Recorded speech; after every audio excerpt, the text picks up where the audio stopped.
น้ำซัดใส่ไปมาแต่พวกพญามารเรืองก็แตกหนีน้ำท่วมตายทั้งแข่ทั้งยังกัดกินเลยส่วนแทนเจียวของสัพพัญญูของเฮาก็ยืดขึ้นจากน้ำส่วนน้ำก็ทะลักท่วมหัวม่านตายกองเดียระดาษมดนั่นนะ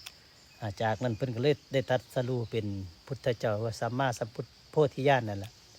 จากนั้นเพิ่นก็ได้ออก สั่งสอนสัตว์สา